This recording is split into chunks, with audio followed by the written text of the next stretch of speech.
Preliminary data collected by the National Weather Service determined Tuesday's tornado that struck Westmoreland was rated an EF3 storm on the enhanced Fujita scale. The storm descended about a mile and a half southwest of the city before carving a destructive path through residential areas. The storm boasted peak wind speeds of 140 miles per hour, inflicting damage to homes along a 50 to 100-yard stretch. The powerful tornado resulted in one fatality. Pottawatomie County officials identified the victim Wednesday as 58-year-old Ann Miller of Westmoreland and a longtime health department employee. She was described as a, quote, welcome face to the health department for many years, as well as a good neighbor and a good friend to everyone.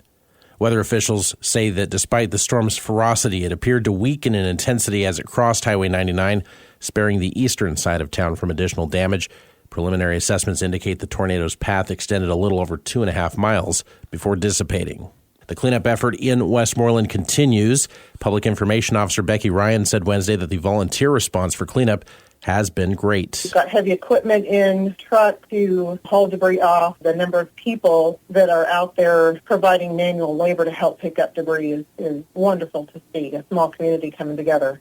Evergy spokesperson Kaylee Bullen says nearly 1,000 customers lost power in the area as a result of the storm, but by Wednesday morning, most of that power had been restored. We won't be able to restore power to all of them as structural repairs and rebuilding is needed before it's safe to do so.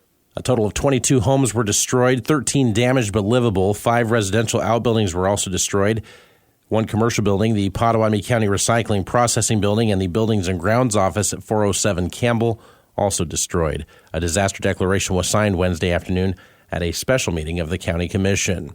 Cons United Way is supporting relief for Westmoreland in the aftermath of Tuesday's storm. Emergency management officials noted late Wednesday there is not a need for additional volunteers until debris and safety can be checked and double-checked. Cons United Way has activated the Communities Active in Disaster Response to help with relief efforts. CEO Tara Clausen explains more about COAD. We are working closely with emergency management, and we will be through their communication through emergency management, we will be the fund at United Way that is designated to support those needs. And so I'm sure there'll be opportunity to collaborate and get those resources together so we can work through our Wildcat Regional COAD and really put those dollars to good use locally. Financial donations can be made at consunitedway.org to support Westmoreland relief. There's also the Caring Community Foundation at ccfks.org. We have a link to that also at newsradiokman.com. Additionally, the Wamego Community Foundation has set up a fund at wamegocf.org.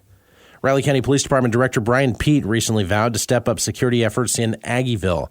Early Sunday morning, RCPD heard a gunshot in the 1100 block of Morrow Street just before 2 a.m. While investigating the matter, officers observed 2 vehicles speeding off and located a spent shell casing in the area. So far, no arrests have been made. Director Peet shared with the Riley County Commissioners in Ogden this week that the department does not take these kind of crimes lightly. The level of depravity that we're seeing and the types of crimes that have been occurring recently throughout the month of February. The department is working again on targeting these different types of things. With an uptick in fentanyl cases and gun discharges in Aggieville specifically, Peet maintains that the community is safe. We want to make sure that what we've been seeing over the last few days is not a permanent trend. It's just one of those things that unfortunately happens within all of our communities, but we want to get a hold on it as soon as we possibly can. RCPD will be hosting an opioid roundtable discussion this Friday from 2:30 to 3:30 at the police department. Among those attending will be Senator Roger Marshall. A protest was held on the K-State campus Wednesday evening as demonstrators vocalized anger with the U.S. involvement in the Israel-Palestine war. Similar protests have been happening at college campuses across the United States. With more on that, here's K-Man's Peter Rice. Free! Free Palestine! Free! Free Palestine! Free! Free Palestine! Free! Free Palestine! The K-State Young Democratic Socialists of America, YDSA, demanded earlier this week for President Richard Litton to resign from the Binational Agriculture Research and Development Foundation because he accepted various grants from Israel. The event saw protesters march across campus where crowd members would chant and give speeches. Did you know 20% of the output of aeronautical bombs that are used to drop in Israel are manufactured here in the state of Kansas? That's right, that makes every single one of us at this demonstration complicit in the genocide of Palestinian people. Reporting for News Radio KMAN, I'm Peter Rice. And you can find photos at newsradiokman.com of that protest. Kansas lawmakers have approved a new, slightly smaller package of tax cuts, expecting Governor Laura Kelly to veto it and call a special legislative session to push for a plan more to her liking. The governor and Republican-controlled legislature agree on a good deal of policy that would save taxpayers between $1.4 and $1.9 billion over the next 3 years on their income, sales, and property taxes.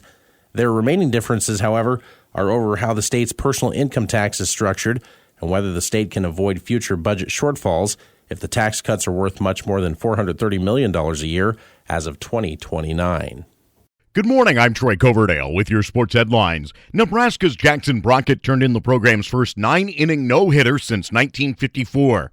K-State was on the short end of it, falling 8-0 last night in Lincoln. Brockett tossed 9 no-hit innings to pick up the win in a career-long outing. The Cats were shut out for the third time this season. They held Nebraska to 1 run through 4 innings of play. The Cornhuskers then scored 7 runs over a 4-inning span to put the contest away. The Wildcats will host KU for 3 this weekend, starting Friday at 6 on News Radio KMAN.